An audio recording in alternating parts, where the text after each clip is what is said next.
Čauce mravce, guess who's back? Mr. Saturn na obrazovke. V tomto videu budem zdieľať môj životný príbeh o tom, ako som vyhorel. O tom, ako naša myseľ a naše neprospešné presvedčenia nás dokážu nasmerovať úplne mimo nášho životného zámeru a tým pádom nás dovedú až na breh rieky, kde je nemožné sa ďalej pohnúť. V tomto videu budem mať veľa myšlienok a metafor, ktoré sú spojené s mojím predchádzajúcim videom s názvom Vyhorel som, čo mám robiť? Čiže odporúčam si ho najprv pozrieť, aby si plne chápal aj tomuto videu. Ak sa ti to pozerať momentálne nechce, nič sa nedeje, ale potom nebuď taký, že o čom hovorí? Lebo budeme tu mať veľa referencií. Bol si ponaučený. Let's do this. Pocit vyhorenia sa často spája s našim pracovným životom a povedal by som, že názor väčšiny ohľadom pocitu vyhorenia je dosť taký plytký a myslia si, že stačí si dať pauzu, stačí ísť na dovolenku, treba sa pozrieť na lepší balans v živote a tak ďalej. Ak by takéto jednoduché riešenia pomohli niekomu, kto vyhorel, tak úprimne si myslím, že buď za A nevyhorel, len si potreboval oddychnúť a za B dovolenkou, oddychom alebo balancom sa len oddialil bod vyhorenia, ktorý eventuálne príde tak či tak, pokiaľ rapidne nezmení to, ako v živote funguje. Ja som takého názoru, že človek, ktorý vyhorel, nenasleduje svoj životný zámer tým, že nerobí vo svojom živote rozhodnutia, ktoré sú v súlade s jeho osobným nadšením a naplnením, aj keď sa to tak na prvý pohľad môže javiť. A presne o tom je aj môj životný príbeh, kde som si myslel, že všetky moje rozhodnutia boli v môj prospech a potom som ostal v šoku, keď som vyhorel ja a nechápal som, ako je možné, že niečo také sa stalo práve mne. Na to, aby si plne pochopil, prečo som robil isté rozhodnutia v mojom živote, o ktorých ti za chvíľu poviem, musíme sa presunúť do obdobia, kedy som mal okolo 9 rokov. V tom čase som na pirátskej web stránke zvykol pozerať filmy. Jeden z týchto filmov sa volal Get Rich or Die Trying. Po slovensky Zbohatni alebo zdochni. Ja viem, že si asi hovorí, že čože? V 9 rokoch? Viem, že väčšina z vás v takom veku pozerala ešte rozprávky, Fox Kids, Jetix, Disney Channel a neviem čo ešte. Ja som bol už ako dieťa trocha iný. Anyway, keď niekto nevie, o čom je tento film, je to biografický príbeh o americkom raperovi, ktorý si vraví 50 Cent. V tomto filme je zobrazený jeho životný príbeh, ako malý vyrastal bez otca, následne mu zavraždili mamu, začal bývať v pivnici u svojich starých rodičov, následne začal predávať drogy, potom začal rapovať, rap ho spasil, drogy už predávať nemusel, stal sa slavným po celom svete, the end. Proste American Dream, baby. Keď som tento film prvýkrát uvidel, bol som taký, že wow, žral som všetko, jeho príbeh, jeho štýl obliekania, jeho hudbu. Zamýšľam sa nad tým, že prečo ma to tak dostalo a tak sa mi teraz vynárajú isté súvislosti, ktoré mi dávajú zmysel až teraz. Pamätám si na jednu scénu, keď mu zomrela jeho mama a zobrali si ho jeho starí rodičia do opatery, kde ho dali do pivnice, kde bola aj pračovňa a povedali mu, že no, tak tu budeš odteraz bývať, toto je odteraz tvoj život. A on bol úplne zo života, bez rodičov, bez žiadnej pozornosti od dospelých, cítil sa v tej domácnosti ako zbytočná záťaž. A dosť mi to pripomínalo mňa, lebo približne v podobnom veku odišli moji rodičia pracovať do zahraničia a dali nás mňa a moju sestru ku babke. Čiže sa o nás niekoľko rokov starala babka. A to, aké mal 50 Cent skúsenosti s dospelými ľuďmi v jeho okolí a čím si prechádzal a ako sa cítil počas dospievania, mi proste pripomínalo moju vlastnú skúsenosť. Preto sa mi ten film tak páčil, lebo tam bolo emočné prepojenie. Samozrejme, že som to nemal až také hrozné a ťažké ako 50 Cent, moji rodičia žijú a fungujú, takisto som nikdy nepredával drogy, ani som nebol gangster. Ale je pre mňa veľmi podstatné s tebou zdieľať aj moje vnútorné a emočné rozpoloženie, aby si plne chápal môjmu príbehu. A pre mňa bol 50 Cent vzor, ale nebol to vzor v tom, aké presné kroky podnikol, ale jeho životná cesta a úspech predstavovala skôr tú myšlienku, že je úplne jedno, v akej životnej situácii sa nachádzaš, stále dokážeš byť dostatočne silný na to, aby si v živote úspel a premenil všetky negatívne myšlienky v tvoj prospech. A je ti úplne jedno, kto si bude čo o tebe myslieť, proste pôjdeš si za svojím. Za mňa je napríklad toto taká tá pravá nefalšovaná mužská energia, ktorú som sa ja sám rozhodol nasledovať. Takže odkedy som videl tento film, tak som vedel, že chcem byť ako on. Tým, že som mal od detstva veľmi rád hudbu, tak rozhodnutie, že sa chcem stať raperom, nebolo až tak nelogické. Tento môj sen som s nikým ako dieťa nezdielal, pretože popravde som sa za to hanbil a bál som sa, že ma za to ľudia vysmejú alebo odsúdia. Ty a reper ti je? To čo si zasa vymyslel? Čiže keď sa ma dospelí v mojom okolí pýtali tú debilnú otázku, čím chceš byť, keď budeš veľký, bože, jak som nenávidel tú otázku, tak som si niečo vymyslel, aby som nebol za idiota, lebo ostatné deti v mojom veku bolo len také, že ja chcem byť astronaut, ja chcem byť hasič, ja chcem byť smetiar. Som veľmi rád, že toto obdobie je už za mnou. No, ako roky plynuli, tak som sa do rapu začal ponárať viac a viac. Asi ako každý, začal som s počúvaním amerického rapu a postupom času som prešiel aj na ten slovenský. Začalo obdobie puberty, ja s mojou sestrou sme začali bývať s našou mamou, takisto sme sa presťahovali do novej mestskej časti, môj otec zostal pracovať v zahraničí. Mama pracovala ako zdravotná sestra, v tom čase na denné a nočné zmeny, čiže trávila dosť veľa času v práci a keď bola doma, tak väčšinou dospala nočné zmeny. Tým, že doma väčšinu času nikto nebol a keď už aj bol, tak sa diala stále nejaká dráma, tým myslím hádky a tak ďalej, tak som mal tendenciu utekať pred samotou a drámou, ktorá sa diala v našom dome a začal som behávať po vonku. Začal som tráviť skoro všetok môj voľný čas von s kamarátmi, a začali sme robiť zlobu, do toho prišiel alkohol a dlhé vysedávania na lavičke v parku, kde sme sa zgrupovali. V tom období začal byť rap extrémne populárny medzi mladými, kupovali sme si prenosné reproduktory a zvykli sme opity počúvať rap, alebo sme sami rapovali až do noci na pravidelnej báze. Začal som si písať moje prvé texty a keď som začal chodiť na strednú školu, tak som sa rozhodol, že chcem ísť nahrať svoje prvé tracky do nahrávacieho štúdia. Predal som svoje plejko a všetky hry, ktoré som mal a za tie peniaze som si platil čas v nahrávacom štúdiu. Pamätám si, že som bol vystresovaný ako keď som sa prvýkrát postavil za mikrofón. Trasol sa mi hlas, koktal som, niekedy som sa nevedel trafiť do bytu a tam som aj pochopil, že rapovať v štúdiu je trocha náročnejšie ako rapovať na lavičke v parku s 2 promilami. Ale eventuálne som si na to zvykol. Pamätám si, keď som prvýkrát uploadol môj track na YouTube a myslel som si, že padne internet, že sa zo mňa každý posere, že budem slávny a budem zarábať ťažké love. No a nestalo sa absolútne nič. Aké prekvapivé, že? Pokračoval som vo vydávaní trackov, neskôr som si našetril aj na môj prvý videoklip. A snažil som sa hľadať všade možnosti, ako by som sa vedel posunúť. Písal som rôznym ľuďom, chcel som si vybaviť koncerty alebo nejaké spolupráce, ale v tej dobe možností veľa nebolo, predovšetkým pre chudobného študenta, ktorý práve začínal. Čiže vydával som tracky, ale reálne som sa vo svojej kariére neposúval nikde, keď to vôbec ako kariéru môžem nazvať. Prišiel som do bodu, kedy som sa už musel rozhodovať, čo ďalej s mojím životom, lebo som skončil strednú školu a tým, že ma okrem hudby nebavilo skoro nič, tak som sa rozhodol, že pôjdem do Anglicka študovať hudobnú produkciu. Toto rozhodnutie posilnilo aj fakt, že moja sestra v Anglicku už bola, tiež tam študovala, čiže mi vedela pomôcť alebo poradiť pri nových životných skúškach v cudzej krajine. Toto obdobie v mojom živote bolo ťažké a plné nových víziev, na ktoré som úprimne nebol veľmi pripravený a mal som trocha iné skreslené očakávania.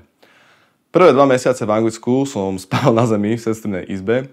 Mal som problém sa zamestnať, už aj keď som sa zamestnal, tak moja prvá práca v Anglicku bola dosť ťažká fyzicky, ale aj na psychiku. Pracoval som v nočnom klube, kde ma často šikanovali kolegovia a zákazníci na mňa boli neobyčajne nepríjemní na pravidelnej báze. Často sa mi stávalo, že som robil celú noc, končil som okolo 5-6 ráno a o 9 mi začínala škola. Čiže prvý rok v UK nebol med lízať, jak sa vraví. Postupom času sa to trocha zlepšovalo, menil som práce, menil som izby, v ktorých som býval a do toho som ešte študoval. Začal som využívať nahrávacie štúdia, ktoré som mal v školách a znova som začal vydávať tracky. Neviem prečo, ale stále som mal taký ten vnútorný pocit, že teraz, keď vydám ten track alebo tento projekt, tak už konečne budem úspešný a začnem sa živiť rapom. Nemohol som byť ďalej od pravdy. V poslednom ročníku som mal robiť už aj záverečnú prácu a rozhodol som sa spraviť môj prvý oficiálny album. O tomto albume som spravil aj moju konečnú prácu, ktorá sa nesla v duchu Ako vydať svoj debutový album bez podpory oficiálnej nahrávacej spoločnosti. Kde som vlastne opisoval stratégiu marketingu pre nezávislých umelcov. Keď ťa zaujíma album, tak si môžeš pozrieť tieto videá. To bol vlastne môj posledný rok v Anglicku a tomuto projektu som venoval asi až nezdravé množstvo času. Tam som už začínal mať pocit, že kámo, toto už je aj na mňa veľa. V tom čase som mal aj jeden záchvat, o ktorom som si myslel, že to je infarkt alebo mŕtvica. Potom z toho zišlo, že to bola vlastne tetania. A aby som ti opísal moje vnútorné rozpoloženie v tom čase, tak išlo o to, že som si uvedomoval, že keď tento projekt nevyjde, tak neviem, čo budem so svojím životom robiť ďalej. Škola mi končila, vedel som, že čoskoro pôjdem naspäť na Slovensko a úprimne mal som vnútorný strach z toho, že zlyham. Samozrejme, rodičia mi vraveli, že no už to nebude také jednoduché, keby to niekedy bolo. Už sa budeš musieť otáčať, už budeš musieť zarábať tak, aby si sa uživil. A ja som vedel, že nechcem chodiť do takej tej klasickej roboty od 9. do 5. Nie preto, že by som sa bál, že to nezvládnem. Ja som dobre vedel, čo je to pracovať. Mal som veľa prác aj predtým. Len som vedel, že taký život pre mňa by nemal zmysel. A vedel som, že pre mňa osobne by som vedením takého života nevedel nájsť žiadne potešenie alebo naplnenie. Čiže som bol vystavovaný veľkému tlaku okolia a ten tlak som si potom prenášal aj na svoj vnútorný priestor a začal som robiť v mojom živote rozhodnutia, ktoré nepramenili z radosti a naplnenia z hudby, ale skôr rozhodnutia, ktoré pozostávali zo strachu, že zlyham. A začal som si postupne uvedomovať, že robenie hudby ma už nenaplňa, ale skôr vyčerpáva. Presne aj v tom období som sa znova začal venovať aj spiritualite a sebarozvoji. Začal som sledovať americkú spirituálnu influencerku Teal Swan, začal som sa intenzívne vzdelávať v oblastiach medziľudských vzťahoch, emóciách, pochopil som, čo sú to traumy, ako ich liečiť. Intenzívne som praktizoval isté techniky, ktoré slúžili ako nástroj ku vyliečeniu rôznych psychických a emočných problémov a meditoval som niekoľko hodín denne. No a postupne mi prichádzali také záblesky pocitov a myšlienok, že niečomu takému by som sa možno chcel aj venovať. Samozrejme, že zo začiatku som bol taký, že OK, to je asi len nejaké zvláštne obdobie, to určite prejde, asi mu len troška prepína a nevenoval som týmto pocitom, alebo ešte lepšie povedané tomuto volaniu, žiadnu pozornosť. Bolo to aj z toho hľadiska, že som si o sebe za tie roky vytvoril obraz, že ja som reper a reperom budem do konca života, aj keď mi to nevyjde, tak do toho dám 100%. Toto bola moja identifikácia vlastnej osobnosti, taká nálepka. No ale čo čert nechcel, tak toto volanie bolo čím ďalej tým hlasnejšie a ten vnútorný hlas, ktorý bol autentický, už nešuškal, ale kričal, lebo tento vnútorný hlas vedel, že moje rozhodnutia pokračovať s rapom neboli v súlade s mojím autentickým ja. V tomto rozpoložení som sa rozhodol natočiť aj moje prvé úvodné video o autentickej a praktickej spiritualite. Tým, že som žil veľmi depresívnym životom, tak som mal častokrát tendenciu sa uzatvárať a izolovať od ostatných ľudí. Na vonok som sa tváril ako veľmi cynický človek, no v skutočnosti som bol vo vnútri senzitívna a citlivá bytosť. No a predstav si, že typek, ktorý od svojich 17 rokov nahráva a vydáva tracky, ktorý natáča videoklipy, ktorý sa rozhodne ísť študovať hudobnú produkciu na univerzite v Anglicku, na ktorú si zobral študentskú pôžičku vo výške 50 000 libier, ktorý je v poslednom ročníku, dokončuje svoj debutový album, robí záverečnú prácu o tom, ako robiť marketing pre nezávislých umelcov, sa zrazu rozhodne, že vieš čo, už ma to nebaví.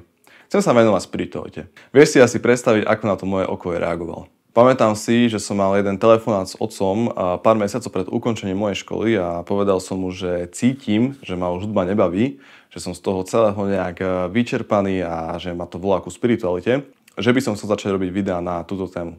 A on bol taký, že čo? Veď si toľko času a peňazí a energie dal do hudby a teraz vydávaš album a vravíš mi, že chceš skončiť? A pamätám si, že ma to dosť klamalo a ranilo, že sa mi nedostala nejaká podpora, ale zás na druhej strane plne chápem aj jeho reakciu, čiže no hard feelings. A zás som spravil rozhodnutie, ktoré bolo na základe strachu a moja myseľ ma presvedčila, že je logickejšie a bezpečnejšie sa na celú spiritualitu vystrať a pokračovať s rapom. Mimochodom, všímaš si podobné vzorce a situácie, v ktorých sa nachádzal aj Matúš v druhej variácii príbehu? Tiež keď hovoril svojmu okoliu, že nevládze, že ho nebaví momentálna práca a všetci boli takí, že čo? Nikto ho nevedel naozaj pochopiť a tým, že ho každý presviečal, že to má v živote dobre rozbehnuté, tak tiež si povedal, že OK, tak teda idem ďalej. Bez toho, aby v živote spravil nejakú zmenu. Čiže týmto môjim rozhodnutím pokračovať ďalej s rapom a ignorovať môj emočný kompas, ktorý mi jasne ukazoval, že na základe emócií nadšenia, keď som sa zamyslel nad tým, že by som sa venoval spiritualite, som sa odklonil od mojej životnej cesty, čiže rieky. Následne som si na základe tohto rozhodnutia privolal aj chorobu, tétaniu, o ktorej som ti už zmienil. A všetko sa v mojom živote začalo rúcať. Školu som dokončil, prišiel som na Slovensko a vydal som svoj debutový album. Tento album bol úplný prepadák, čo sa týka čísiel. Snažil som sa to nejak zachrániť tým, že som si hľadal manažéra, kontaktoval som ľudí, ktorí sa pohybovali v hudobnej sfére, snažil som si vybaviť koncerty, všetko neúspešne. Tetania sa mi zhoršovala, dokonca som mal raz tak silný záchvat, ktorý trval 45 minút a musela ma brať sanitka. Bol som už aj nejaký mesiac nezamestnaný, čiže som nemal žiadne peniaze. Môj problém s alkoholom sa vrátil a začal som zase nekontrolovateľne piť. No a v tom bode bola moja loď, čiže moje telo, tak ďaleko od môjho prúdu rieky, čiže zámeru, že som vyhorol. Trpel som depresiami, nič mi nedávalo zmysel, nemal som chuť do života a dní som trávil v posteli úplne bez života, ponorený v depresiách. Celý môj obraz, ktorý som o sebe mal, sa mi zrútil. Mal som takisto aj existenčnú krízu.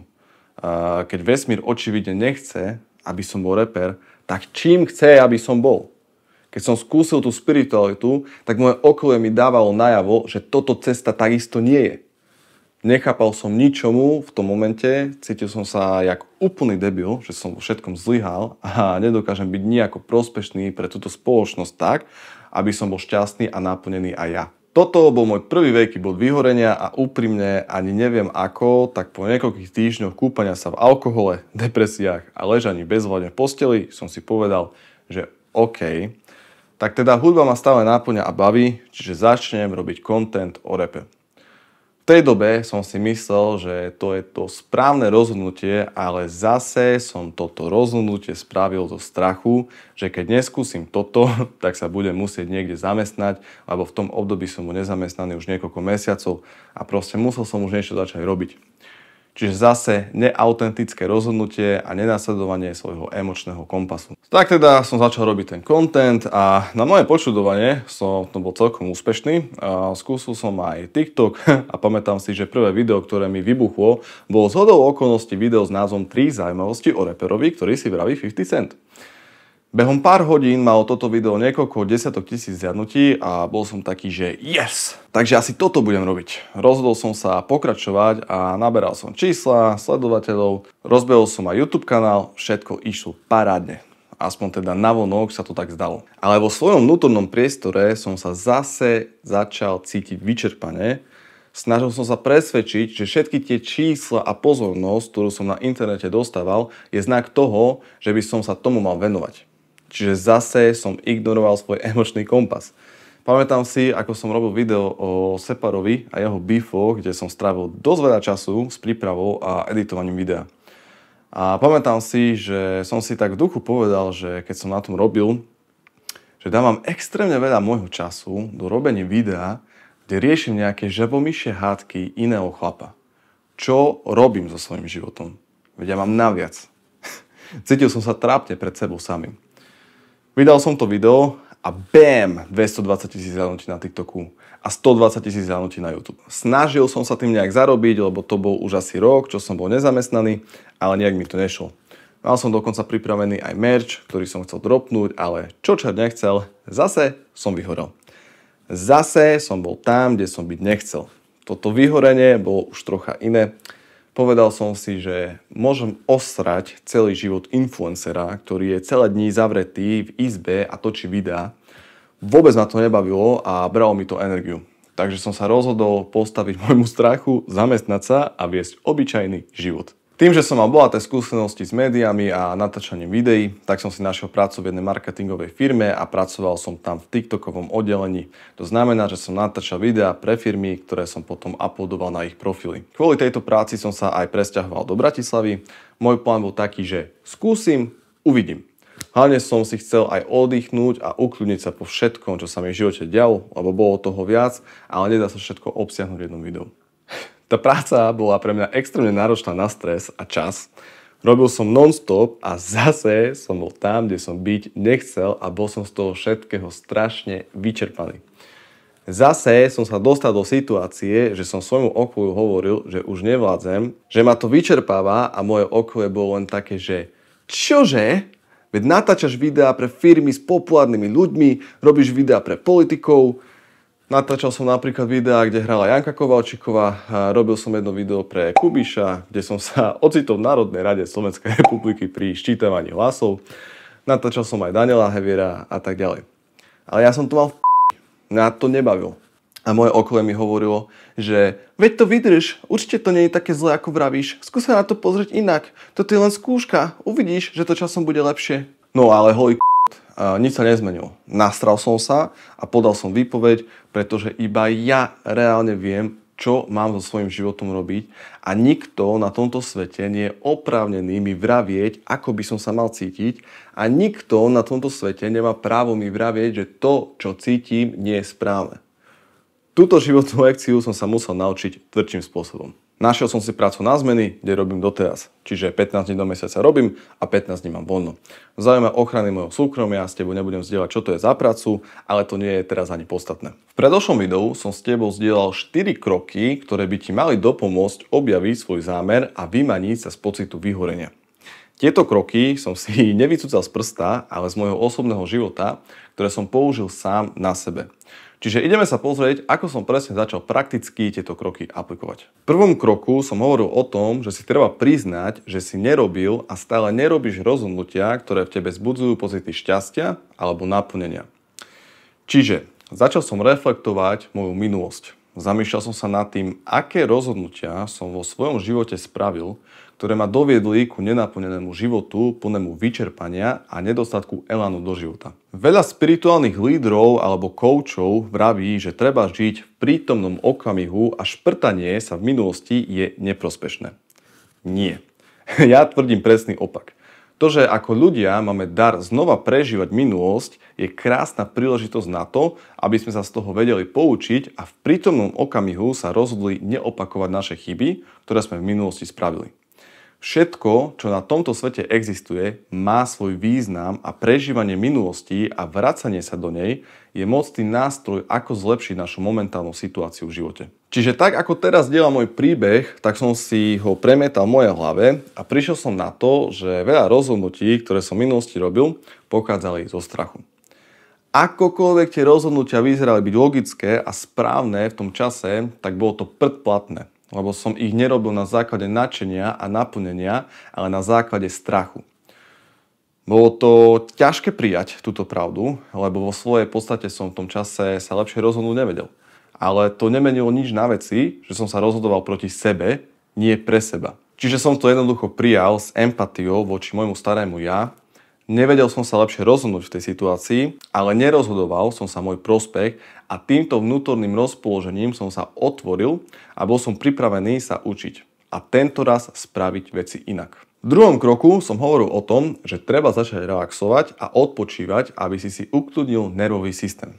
Nebudem ti klamať, tento krok bol pre mňa osobne asi najťažší a možno aj najdlhší, čo sa týka procesu. Pravda je taká, že odkedy som prišiel do Anglicka a možno ešte aj predtým som bol zvyknutý robiť rozhodnutia na základe strachu.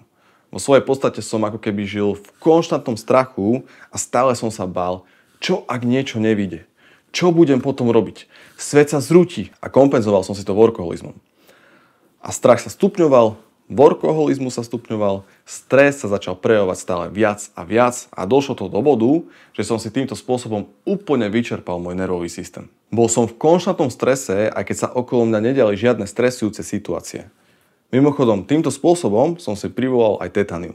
Pamätám si, že som mal školenie v tej práci, čo momentálne robím a manažér, čo robil toto školenie, sa ma pýtal, čo si taký vystresovaný? Pretože som normálne panikáril aj z tých najzákladnejších úloh a ja som bol len taký, že vieš, mne na tom záleží a chcem to spraviť všetko dobre. Ale vôbec to nebola príčina. To, že ti na niečom záleží, neznamená, že by si mal z toho byť v strese. Tak som si povedal, že OK, je to tak, ako to je, príjmam to. Idem sa sústrediť teraz na aktivity, ktoré by mi dopomohli sa uvoľniť alebo ukľudniť. Toto bolo pre mňa tiež veľmi náročné. Zrazu som mal veľa voľných dní, v podstate 15 dní do mesiaca nerobím a bolo to pre mňa úplne nová skúsenosť.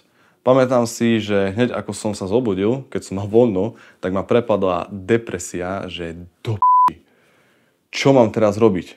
A hneď z rána som sa dostal do tej špirály negatívnych myšlienok a hovoril som si v duchu, že vidíš, chcel si mať viac času pre seba, teraz ho máš a nevieš, čo máš robiť. Nie je ti rady ani pomoci, si úplne neschopný. Takisto som mal v sebe zakorenené presvedčenia, že nič nerobenie je neakceptovateľné, lebo som pochádzal z prostredia, kde sa lenivosť a nič nerobenie netolerovalo. Čiže je jasné, že zo začiatku som mal pocit viny, ale bral som to ako proces a snažil som sa k sebe pristupovať s láskou a empatiou. Začal som robiť rozhodnutia, ktoré moje okolie veľmi nechápalo. Kúpil som si telku, kúpil som si plejko, ľudia boli v mojom okolí takí, že na čo sú dospelému chlapovi nejaké videohry? Toto ti vôbec teraz netreba. Sústreď sa na svoje ciele, pracuj na nejakých nových projektoch a blablabla. Jasné, že zo začiatku som sa ja cítil previnil, že som si niečo doprial, ale postupom času som si povedal, že mám p***či. Je to môj život.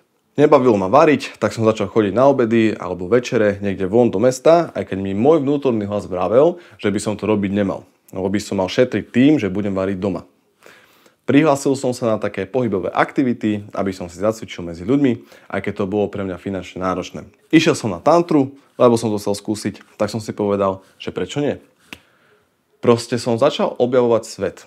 A veľa vecí, ktoré som podnikol, ma nebavilo, ale potom som si povedal, že o tom to práve je. Nikto ti negarantuje, že hneď prvú vec, ktorú spravíš, tak ťa bude baviť alebo naplňať, ale ide o to skúšať a skôr či neskôr natrafíš aj na pozitívne skúsenosti. Mimochodom, tento proces trval niečo vyše roka a je to pre mňa stále nekončiaci proces. Stále sa snažím si niečo v živote vymyslieť. Napríklad naposledy som bol bezdomovcom odovzdávať posteľné prádlo ako dobrovoľník. Tiež zaujímavá skúsenosť. V 3. kroku je potrebné začať otvorene a úprimne komunikovať s našim okolím o svojich pocitoch a emóciách. Tým, že som si ja sám dovolil objavovať svet a necítiť sa za to previnilo, tak som si postupne začal ukľudňovať môj neurový systém a začal som byť viac uvoľnenejší a autentickejší aj pri komunikácii s mojim okolím. Ide tu aj o to, že pokiaľ nebudeš až brutálne rázny a úprimný v tom, čo chceš a vo vyjadrovaní svojich pocitov a emócií, tak nedávaš ľuďom možnosť ťa naozaj spoznať. Keď sa budeš správať neautenticky, tak druhí ľudia si o tebe vytvoria obraz na základe tvojho správania, ktoré nie je v súlade s tvojim autentickým ja. Poviem príklad. Tým, že som stále pracoval a robil som práce, ktoré ma nebavili, tak väčšinu času som mal s mojim okolím konverzácie len o práci. Ako ma momentálne práca vyčerpáva, ako ma sere, rozprával som o možnostiach, ako zmeniť moju prácu. Ale v tom danom rozpoložení ma tieto debaty vo svojej podstate vôbec nebavili. Zase to boli len konverzácie na základe strachu. A potom, aj keď už som moje vnútro zmenil a ukludnil som sa, takisto aj uvoľnil a chcel som sa sústrediť na relax alebo srandu, tak stále ľudia so mnou viedli tie isté debaty. No čo, už vieš, čo budeš robiť? Na čom teraz pracuješ? Alebo keď som im povedal, že som skúsil nejakú novú aktivitu, tak hneď otázka na to, ako z toho zarobíš? Alebo že aha, čiže toto je nová vec, na ktorej pracuješ. Bol som taký, že stop. Momentálne relaxujem, odpočívam, skúšam nové veci a objavujem svet. Môj zámer nie je zarobiť ani si nájsť novú prácu, môj zámer je znova nájsť potešenie zo života. A toto tiež nie je až také ľahké, ako to vyznie, lebo prepísať tvoj obraz, ktorý druhí ľudia o tebe majú, nie je ľahký a krátky proces, ale eventuálne sa ti to podarí a ver mi, že to stojí za to. Ja osobne začínam mať s ľuďmi konverzácie, ktoré sú pre mňa veľmi prínosné a to len vďaka tomu, že som im upravil ich obraz o mne na základe toho, že som začal byť autentický. A pokiaľ tvoje nové rozhodnutia ľudia rešpektovať nebudú, tak gratulujem. Aspoň si môžeš vyfiltrovať ľudí z tvojho okolia, ktorí nedokážu rešpektovať tvoje autentické ja. Mimochodom, toto platí pre každý aspekt v živote, nielen pracovný, ale v záujme dĺžky tohto videa som ti zmenil len jeden. Keď som začal praktizovať všetky tieto kroky, tak postupne som sa dostával do bodu, kedy som začal byť dostatočne ukľudnený a uvoľnený a sebavedomý na to, aby som dokázal urobiť závažné životné rozhodnutie, ktoré by nepramenilo zo strachu, ale z nadšenia a tým sa dostávame ku 4. bodu. Začal som znova počúvať môj emočný kompas. Dal som si otázku. Sator, čo chceš v živote robiť? Čo by ťa bavilo? Samozrejme, že som sa zamyslel nad tým, že sa vrátim k rapu. Bolo by to logické, mám vybudovanú základňu sledovateľov na sociálnych sieťach, je tam spravený kus práce. Hopnúť na rozbehnutý vlak je predsa jednoduchšie, ako začať úplne od nuly. Nie? A áno, logicky to dáva zmysel, ale moje pocity nadšenia tam neboli. Keď som sa zamyslel nad tým, ako by môj život vyzeral, keby som sa vrátil k rapu, tak ma prepadala dokonca až taká ťaž, že fú, kámo, nechce sa mi do toho.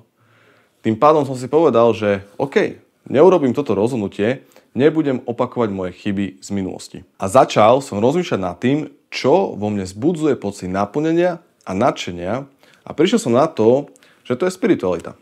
Že to je pomoc druhým ľuďom sa pozrieť na život z inej perspektívy, aby si sami zmenili kvalitu života. Toto je moje miesto v tejto spoločnosti, takto dokážem byť prospešný pre tento svet s tým, že ja sám budem naplnený. Toto je môj zámer v tomto živote. A takto som začal aj môj YouTube kanál, ktorý momentálne pozeráš. A od okamihu, ako som toto rozhodnutie spravil, môj život je zrazu uvoľnenejší, ľahší, som plný energie, moje závislosti akéhokoľvek druhu postupne miznú, moje vzťahy sú bohatšie a prospešnejšie. Proste som začal žiariť. No a čo, že mám 15 odberateľov na tomto kanáli a z toho traja sú môj otec, moja mama a moja sestra. Ja som rád za každého jedného z vás. Keď som robil videá o repe, tak aj keď som tam mal, že 100 000 zhrnutí, tak mi to bolo málo a stále som sa cítil byť nenaplnený. Lebo to nebola moja cesta. Teraz mám videnia. Extrémne sa teším aj z malých čísel a zároveň som sa prestal trápiť, že sledovanosti je nedostatok a teším sa zo seba a z mojej práce, lebo viem, že toto pre mňa má zmysel. Tým, že som začal nasledovať svoj zámer, tak mi to dodáva extrémnu silu zbúrať hociaké prekážky, alebo ešte lepšie povedané výzvy, lebo som posilnený svojim zámerom a pri takomto spôsobe života pocit vyhorenia nemá miesto. Keď si toto video dopozeral a sem, tak chcem ti len povedať, že z celého môjho srdca ti prajem, aby si aj ty našiel svoj zámer v živote. Viem, že tento proces dokáže byť ťažký a zdĺhavý, ale ver mi, že stojí za to. Pokiaľ by si na svojej ceste pociťoval, že potrebuješ nejakú radu, alebo pomoc, alebo iba podporu, tak sa mi neboj napísať na Instagram a dohodneme si 2-hodinové sedenie, ktoré je úplne zadarmo. Nebudem ti nič predávať, nebudem ti do hlavy tlačiť žiadne ideológie, je to len nezáväzný pokec pre ľudí, ktorí si chcú zlepšiť kvalitu života. Vidíme sa pri ďalšom videu.